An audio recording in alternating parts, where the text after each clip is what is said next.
McLaren are suing four-time IndyCar world champion Alex Palou for $20 million. The case is in the UK High Court right now, and a lot of revelations have been made. From disappearing WhatsApps to broken promises to the revelation that Zak Brown didn't even want Oscar Piastri in the first place.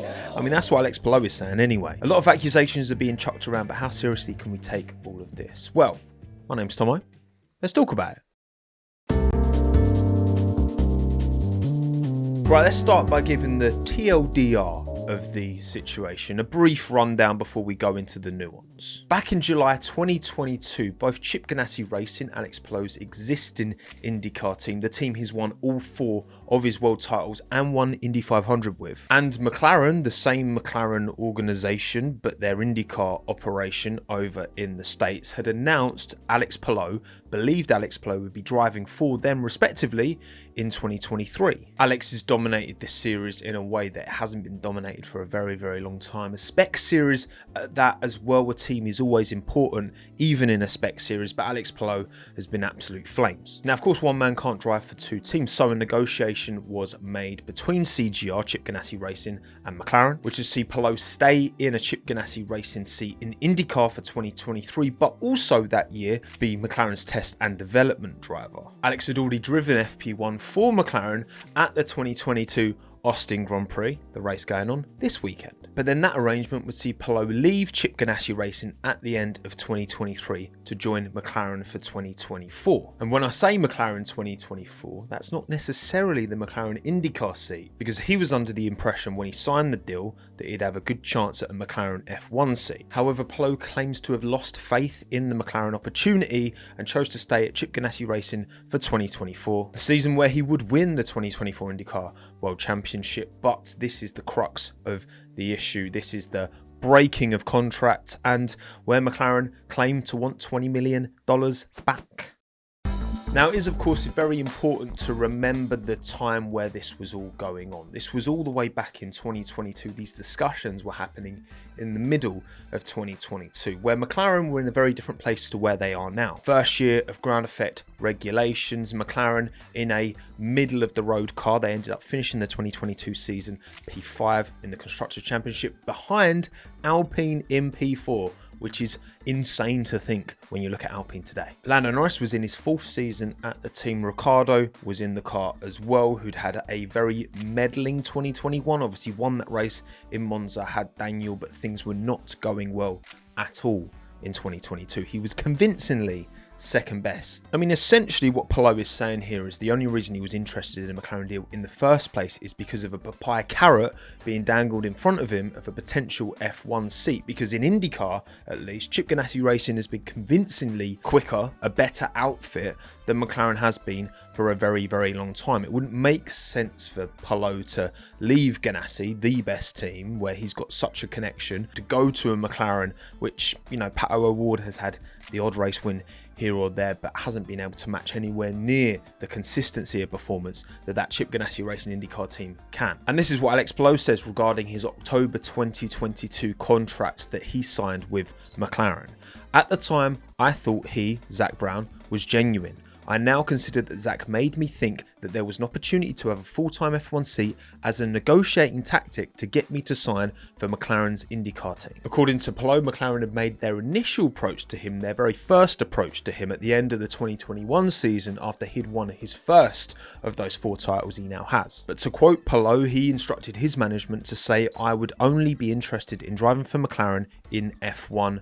The only attraction to me in the approach from McLaren was the chance to go to F1. Now, McLaren certainly weren't an uncompetitive outfit in IndyCar in 2021. I mean, Pato O'Ward finished third in the championship ahead of Scott Dixon and Marcus Ericsson, the two other main Chip Ganassi Racing cars. But of course, Alex took the dub. He took number one. And then 1 year prior, in 2020, it was Scott Dixon who won the IndyCar title. A shortened season, of course, for obvious reasons, in a Chip Ganassi car. Pato O'Ward, the highest finishing McLaren, was P4. It certainly checks out. Why would Palou be remotely interested in going to McLaren unless they were offering him the opportunity, a serious opportunity, right, surely, to get into F1. And even more so because at the time you had a very established Lando Norris clearly leading that team, #1 driver at McLaren, and a struggling Daniel Ricciardo. You can understand why at the time you would look at that team and think, there's a potential opportunity here. The deal that Palou brokered with McLaren in 2022 did outline a number of things. So you had some F1 private testing, Friday FP1 practice out in simulator work,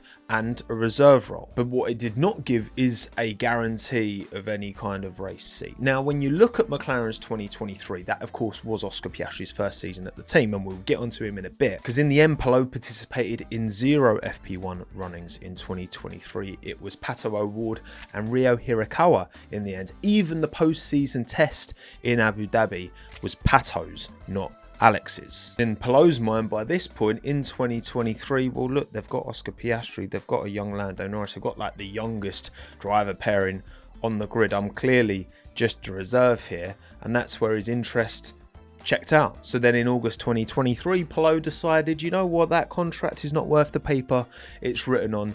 Have some of that. I'm racing for Chip Ganassi in 2024. I thought I had the right to terminate an agreement that was based on lies and false impressions. And almost in a way, it does feel to me like, hang on a second, McLaren, maybe they had no intention of putting Alex in a F1 car, but also Alex had no intention of driving a McLaren IndyCar. Did he? Let's get back to Oscar, because before the Australian got involved, right, and all this popped off, it was looking like a pretty good thing for Palou. Again, Ricciardo was not delivering the performance that McLaren expected, and Palou was a one-time IndyCar champion at the time. You know, he would have been a good fit. I think he would have been a very compelling, decent driver in Formula One. However, Oscar dropped the bar once Fernando decided he was off and Alpine decided we're going to promote our young rookie. Well, Zach and Oscar had been having their little chats on the sideline with our Mark Webber, hadn't they? And I understand that without my agreement, Alpine F1 have put out a press release late this afternoon that I am driving for them next year. This is wrong, and I have not signed a contract with Alpine for 2023. I will not be driving for Alpine next year. What a day that was. What a stream that was. Apparently that one made Australian telly as well, which was kind of funny. It was a surprise to us all, but apparently it was also a surprise to Alex Palou, who did not see this coming, did not know that these conversations were going on, did not know that Oscar Piastri was being lined up to take that 2023 seat. Alex said this: in 2022, I saw Oscar Piastri posting tweets that were similar to mine. Oscar made it clear he would not be driving for Alpine's F1 team, but would be driving for McLaren's F1 team. Around a month later, McLaren announced that Oscar would be on their F1 team for 2023.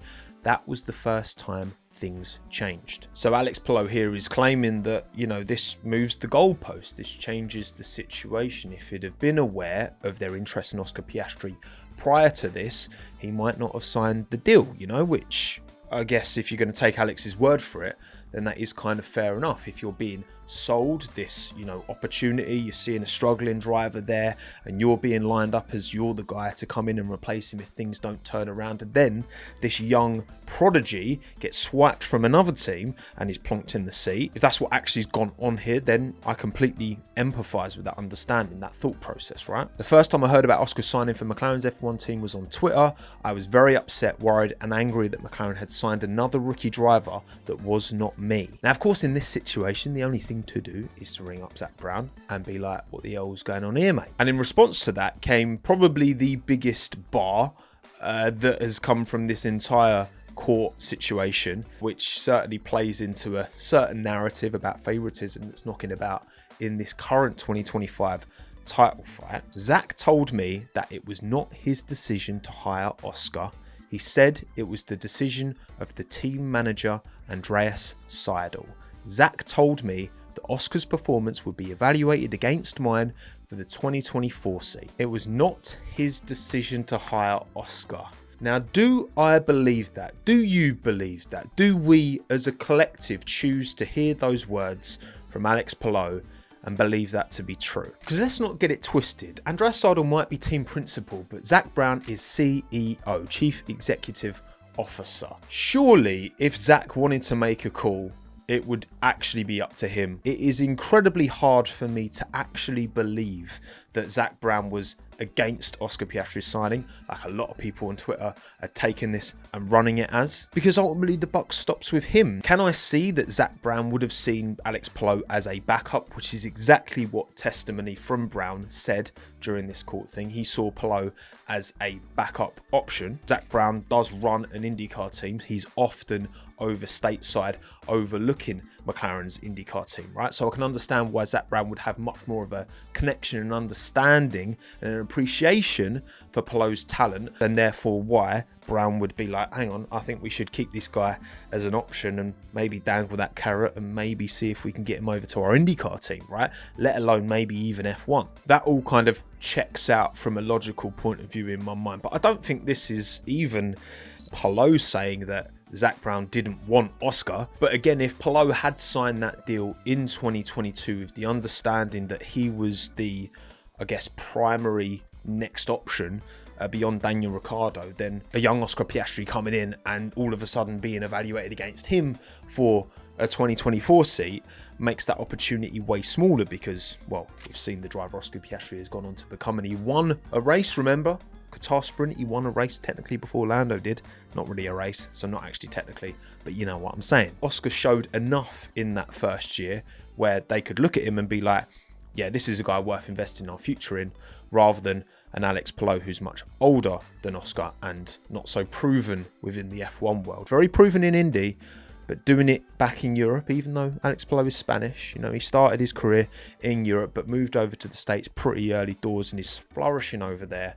Oscar Piastri knows the F1 ladder and nothing else. According to McLaren's testimony, Palou was a plan B if Lando or Oscar were sick for whatever reason in 2023 and needed a replace. And he was another plan as well, obviously, if Oscar Piastri didn't meet the hype, had a bit of a Logan Sargent year, which, you know, them two had very similar junior careers, so it could have gone that way. It didn't, but it could have. And then, of course, Palou's an option to take the seat for 2024. Now, there is a very interesting quote here from Zak Brown after kind of defending himself and being told you were essentially stringing Palou along. He said, "I never told him he would be under consideration for 2023. There was some optionality to join F1. Optionality. It's a very... don't think I've ever seen that word used before in my entire life, to be honest. But then this is the point where the vanishing WhatsApp messages came up, right? Because we've seen this. I'll put it on screen. These are from Motorsport magazine, which reference Zak Brown asking for messages to be deleted, but also the fact that there's a 7-day deleting auto thing at McLaren for WhatsApp messages to, well, I mean, it seems to be to cover their own rear ends, right? I mean, why else would this function exist unless you are trying to maximize your ability to defend yourself and leave as little breadcrumb evidence as possible? Now, from McLaren's point of view, it makes sense that the crux of this court proceeding and this attempt to recover, you know, $20 million is more to do with the fact that they didn't get Palou in their IndyCar seat for 2024, right? They've got a great thing going with Lando and Oscar in this championship fight. They've won the constructors. They're almost certainly going to win the drivers. But in their IndyCar team, they don't have Alex Palou. And they would understandably love to have Alex Palou. And they felt like the way they planned it out with the contracts and all that, they were going to get Alex Palou. And that's the thing with contracts. Once it gets to this level where it's in the court, what matters is what's written on the piece of paper, not what's been said verbally, what's not in a deleted WhatsApp message, because you can't recover that, you know. If McLaren do win this lawsuit, it is because they made sure word for word, bar for bar, this contract was super specific and super precise and mandated that Palou was in their IndyCar seat for 2024. And Palou was like, no, probably in part because he felt betrayed by McLaren and out of principle, perhaps didn't want to race for them for 2024. But he also cited Fernando Alonso's struggles at McLaren in IndyCar versus the driver of incredible talent that we see every weekend in F1. From Alex, if a driver does not have the machinery and the best team around, that driver cannot win races. There are many examples of big names in motorsport who were not able to perform because of the machinery they were given. Fernando Alonso is a two-time F1 champion and probably one of the best drivers in the recent era. In 2019, Fernando tried to qualify for the Indy 500 with McLaren, however he failed to qualify against a driver who was a rookie and had no previous experience in the Indy 500. In 2017, Fernando qualified for the Indy 500 with another team, Andretti, and almost won until the car broke. In 2020, Fernando finished 21st for the Indy 500 with McLaren. Alex is sticking it into McLaren's IndyCar operation right here. Maybe a driver can in one race do something a little more aggressive, but I do not consider that a driver can during the course of a full year or 4 or 5 years have too much impact. But I don't know, for me this kind of feels a little bit clinging on for Palou to be like, well, I didn't go because it wouldn't be competitive, but again, what's in the contract is what's going to surely decide this trial, so we'll wait and see on that one. There is another level to this as well in F1, and where it feels like it maybe got a bit bitter, and why I think maybe Palou didn't race for McLaren in 2024 IndyCar, because once Palou realised that there probably wasn't going to be an opportunity at McLaren in Formula 1, he started to look elsewhere, and there was, according to Palou, a potential opportunity. At the time in 2023, it was reported that he was on Red Bull's radar. Red Bull, of course, owning 2 teams in Formula 1, 20% of the grid. And according to Palou, in 2023, Helmut Marko was open to discussing a possible F1 seat with me and asked me about the conditions to get a release from the McLaren contract for F1. And then what's been alleged is that someone from Palou's management team went to Brown, asked about the conditions. Brown then, I guess, worked out it was Marko, because Palou specified they didn't tell Zach who he'd spoken to. Zach then spoke to Marko, and all of a sudden the interest disappeared. I was not part of and do not directly know what happened in that conversation between Helmut Marko and Zach, but for sure it did not help, because Helmut, who's the most open to speaking about my future in F1, was suddenly not interested anymore. Because then once that door was closed, Palou went back to McLaren, tried to again renegotiate his release, but McLaren were like, look, we've invested you in testing, we've got sponsor stuff, NTT, General Motors, etc, etc, and that is the crux of this trial. That's what that $20 million figure is related to. In F1, if a team invests in a rookie driver like me, the team incurs the costs associated with his F1 testing, which actually stinks of the Piastri Alpine stuff, right? Because that one went to court and Alpine lost on that occasion, because Alpine were like, look, we've invested all this money and all this into Oscar Piastri and you've swiped him, we want some money back.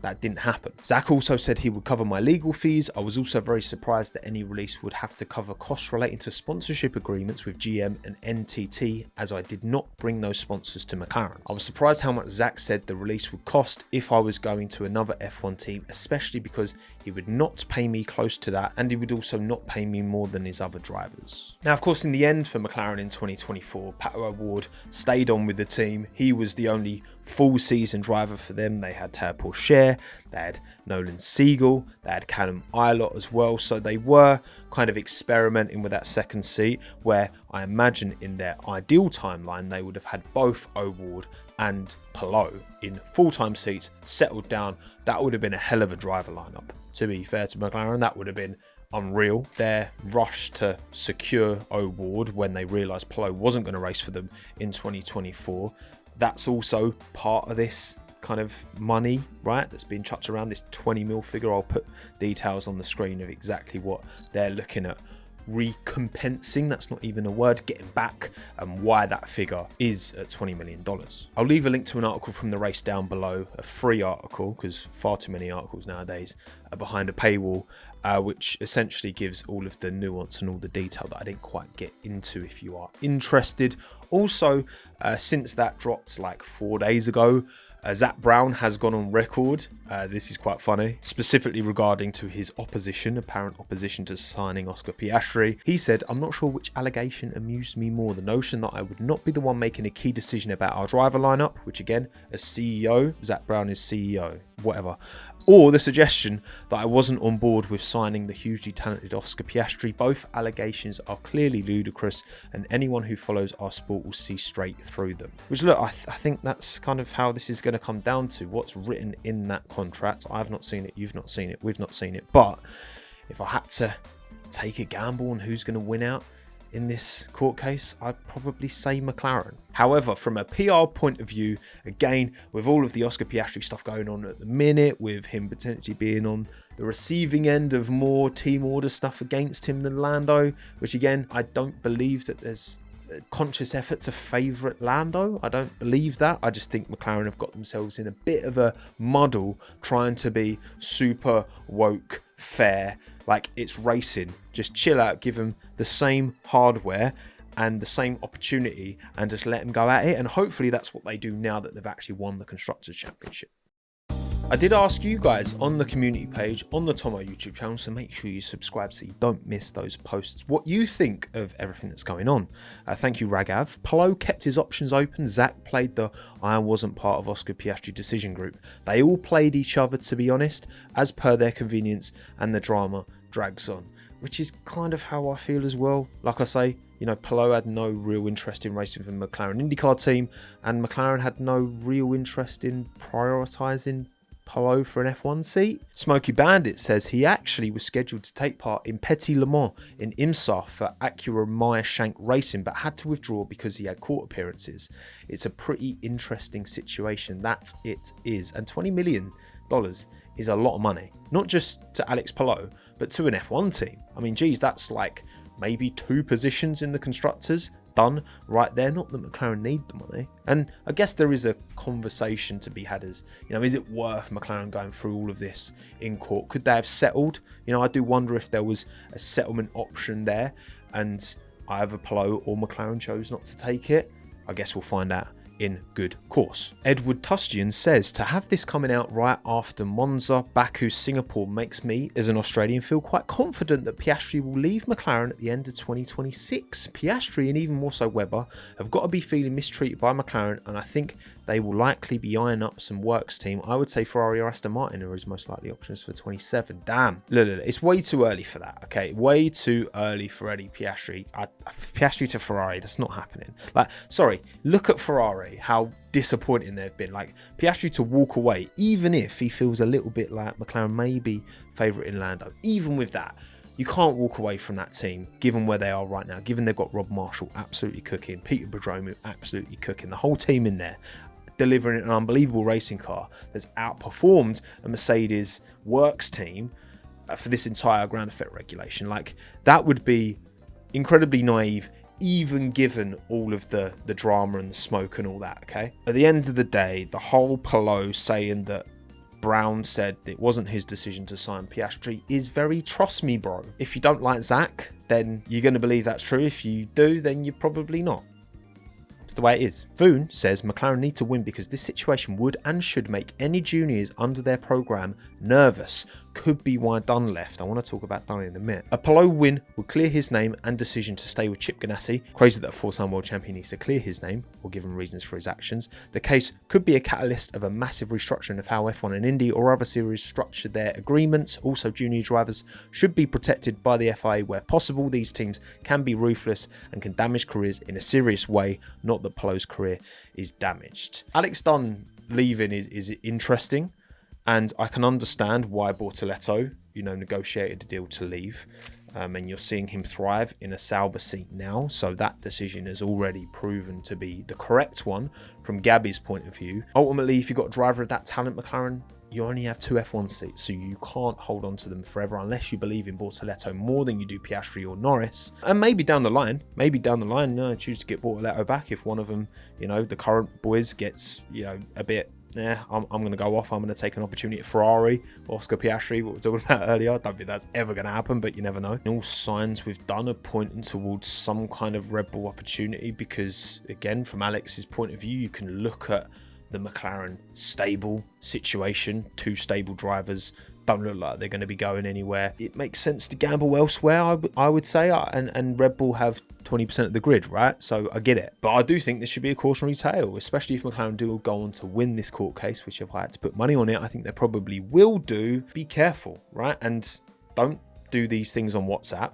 Do it all on email or contract written. If it's not written down, it ain't going. Unfortunately, you're in a business where you can't take anyone at their words, which is kind of sad, really, but it is what it is. But anyway, this has been a long, waffly one. Let me know your thoughts and feelings down in the comments below. My name's Tomo. Thanks again. Have a good one. Ta-da.